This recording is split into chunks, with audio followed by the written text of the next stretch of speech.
Agriculture যেটা card bank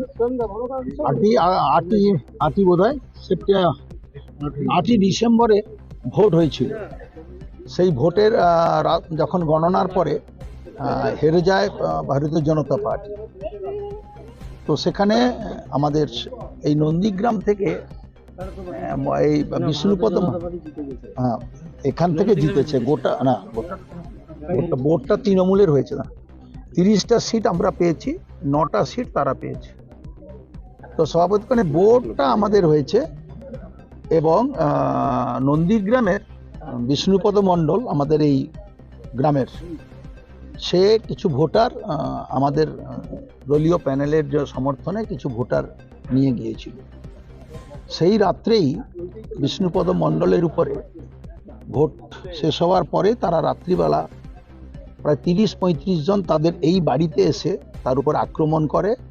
প্রথমে তার ভাইয়ের উপরে, আমাদের এই বুথ সভাপতি তার ভাইয়ের উপরে আক্রমণ করে, তাকে ভোজালি দিয়ে মারে।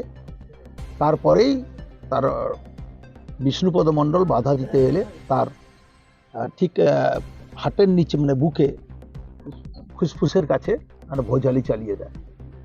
তাকে এখানকার লোকেরা খবর পায়, খবর পাওয়ার পরে তারপরেই এখানকার লোকেরা তাকে নিয়ে যায় নন্দীগ্রামে হাসপাতালের পরে কলকাতা যাওয়ার পথে অসুস্থ হয়ে পড়ে গুরুতর। তারপরেই তাকে তমলুকের হাসপাতালে নিয়ে যাওয়া হয়, সেখানে সে মারা যায়। রাজ্য সরকার এটা জানার পরেই তাদের পরিবারকে 2টো চাকরি দিয়েছে নন্দীগ্রাম বিডিও অফিসে এবং তাদের পাশে দাঁড়িয়ে তাদেরকে সহযোগিতা করেছেন। আমি আজকে এসেছিলাম ওনাদের সাথে দেখা করতে।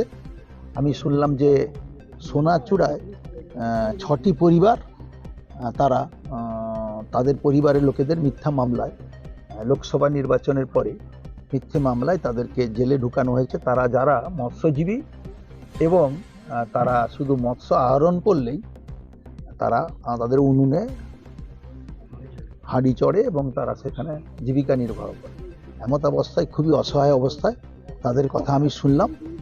আমাদের পক্ষ থেকে যা যা ব্যবস্থা করার আমরা করব, নিশ্চিতভাবে করব। এবং যেটা মিথ্যা মামলা ওদের বিরুদ্ধে হয়েছে, সেই মিথ্যে মামলা যাতে ওরা জামিন পায় আদালত থেকে, সেই ব্যবস্থা আমি নিশ্চিতভাবে আইনজীবীদের সাথে কথা বলে, উচ্চ আদালতের, হাইকোর্টের আইনজীবীদের সাথে কথা বলে আমি যতটা আইনের সহায়তা দেওয়া যায় এই পরিবারকে, আমি সেটা নিশ্চিত করব। অপরদিকে আপনি মহাদেব বিষয় তার বাড়িতে আজকে গেলেন। হ্যাঁ, মহাদেব বিষয় বাড়িতে গিয়েছিলাম। সেও কন্টাই কোপারেটিভ ব্যাংকের নির্বাচনের পরই মার্ডার হলো, সেও মার্ডার হল। 2টি মার্ডার হয়েছে এখানে নন্দীগ্রামের 1 নম্বর ব্লকে। এই ডিসেম্বর মাসেই 2জনকে মার্ডার করে দেওয়া হলো। আমি মনে করি যে কোনো এক নেতৃত্ব তার উত্তেজনামূলক বক্তব্যে এখানে সাম্প্রদায়িকতার বীজ ছড়াচ্ছে এবং উত্তেজনা সৃষ্টি করে এই সমস্ত অশান্তি করার চেষ্টা করছে, যাতে কোনো নির্বাচনে তারা আর জিততে পারছে না, তার জন্যে এসব অশান্তি সৃষ্টি করছে। আজকেও আমি দেখলাম গোকুলনগর অঞ্চলে পঞ্চায়েত সমিতির শিক্ষা কর্মাধ্যক্ষ এবং আরও অনেকেই একটি রাজনৈতিক দলে যারা সদস্য ছিল, বিজেপি।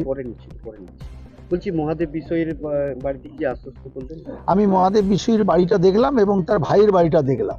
মহাদেব বিষয়ের বাড়িটা যাতে আবাস যোজনায় টাকা পায় এবং তার ভাই যাতে আবাস যোজনার টাকা পায়, আমি ডিএমকে বললাম, ডিএম নাম পাঠাতে বললো। স্পেশালি তাদের 2টো ঘর তৈরি করে দেওয়ার ব্যবস্থা করছি এবং সেই পরিবারের 2টি ছেলে 8 পাস মহাদেব বিষয়ের। আমি রাজ্য সরকারের কাছে অনুরোধ করব, মুখ্যমন্ত্রীর কাছে চিঠি পাঠাবো, যাতে ওই 2টো ছেলের কিছু কর্মসংস্থানের ব্যবস্থা করে দেওয়া যায়, যাতে তারা রুজি রোজগার করে সংসারটাকে চালাতে পারে, সে ব্যবস্থা করার জন্য আমি সরকারের কাছে অনুরোধ করব। ওখানে দেখা গেল কয়েকজন তৃণমূল কর্মী আপনাকে অভিযোগ করলো যে ওদের যদি দোষীদের যদি না গ্রেপ্তার করা হয় তারা আন্দোলনের পথে নামবে।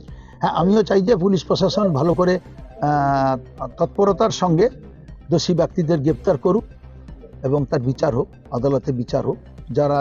যারা এইসব সন্ত্রাস সৃষ্টি করছে, তারা যদি বাইরে থাকে তারা তো আরও বেশি সন্ত্রাস সৃষ্টি করবে। এবং আমি শুনেছি যে কিছু কিছু লোক ঘুরে বেড়াচ্ছে, অন্য রাজ্যে চলে যাচ্ছে, পুলিশ পারলে পারবে।